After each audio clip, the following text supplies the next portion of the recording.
It's been a while since I've made a video. What can I do?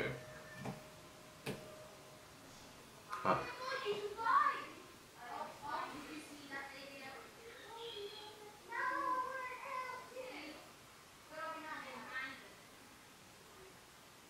Well, I guess I'll review this then.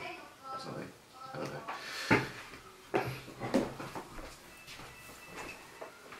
know.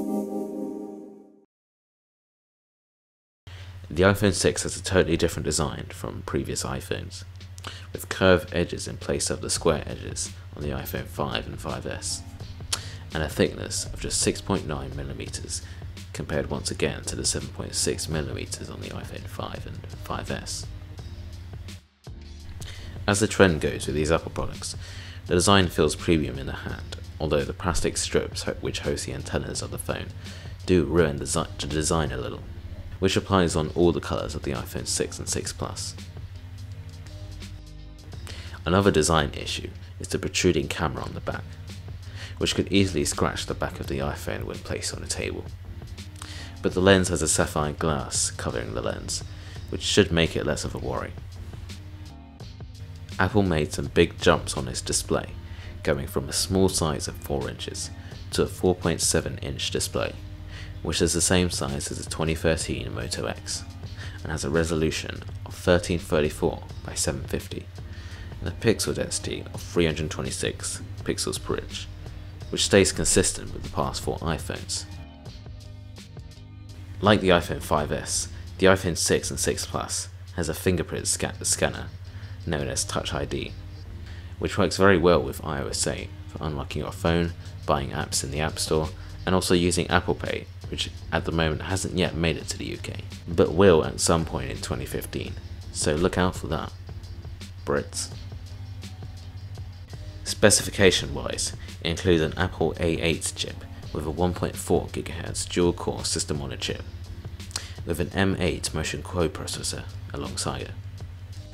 Unfortunately, it only has 1GB of RAM, where most phones today have 2 or even 3GB of RAM in case of the Samsung Galaxy Note 4 and the Xperia Z3 from Sony. iOS 8, which is what comes on the iPhone 6 and 6 Plus, scales nicely to the larger displays on those devices. The interface can be quite limiting for some folks, but there are features that make up for the locked down interface. Swiping down from the top brings down a clean notification center where your daily agenda, messages and alerts live. Swiping from the bottom brings down a control center where you have your media controls and also your system controls like Wi-Fi, Bluetooth, airplane mode, etc. The camera on the iPhone 6 is about as good as the 5S camera. It's still only 8 megapixels, but does have a couple of upgrades, one of which Apple calls focus pixels, which aims to give faster autofocus and sharper images. It does work pretty well, but isn't really noticeable compared to the 5S in daily use. Image quality is excellent, with good colours, sharp details and great exposure. Low light shots, although slightly grainy, are pretty usable shots compared to some other phones on the market. Video quality on the iPhone 6 is also top notch. Now it records 1080p at 30 frames per second, like the past 4 iPhones, but it adds extra features which make it much more pleasant to use. One of those features is continuous autofocus while recording, which we normally see on dedicated cameras and camcorders. It had been featured on Android for a very long time, but now it's finally come to the iPhone. Yay! That means that it focuses on things quite well, all without you even touching the subject on the screen, which is what iPhone users who film videos with have found it to be an annoying issue for them, unless they buy a dedicated pro video recording app, like Movie Pro. Consuming media is also a good experience. The speaker, which is placed at the bottom, provides a nice bassy sound and is quite loud, which is pretty good.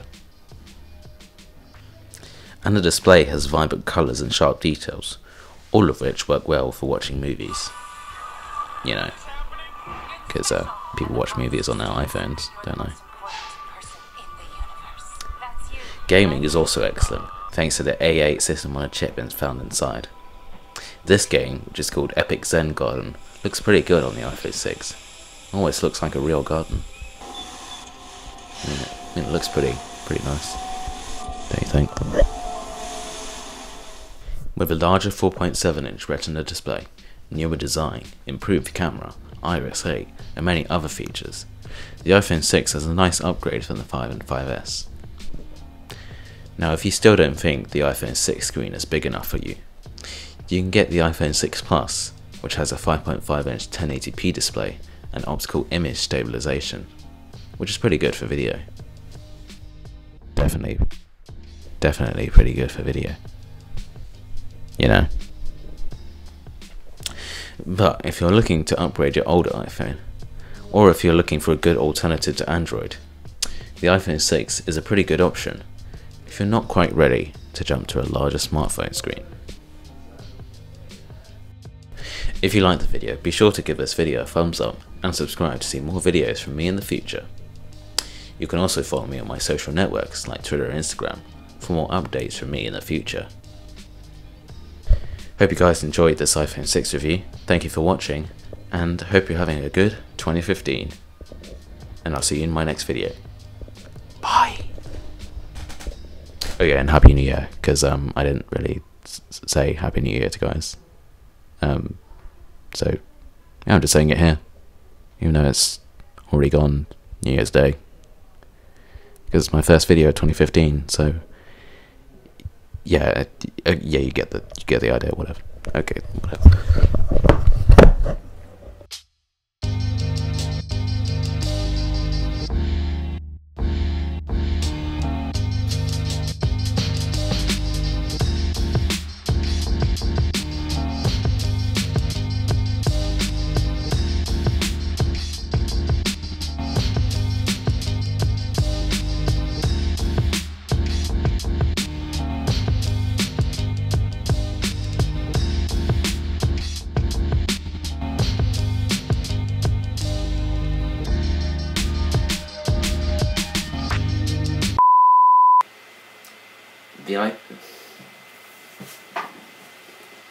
The iPhone 6 is a totally different design from...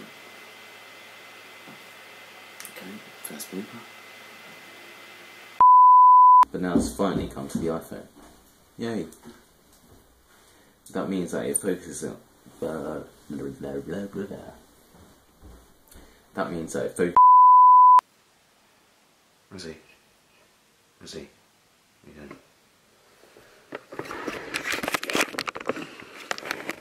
Look at that. She's just wandering around the place. Where is he? What do you want? Where is he?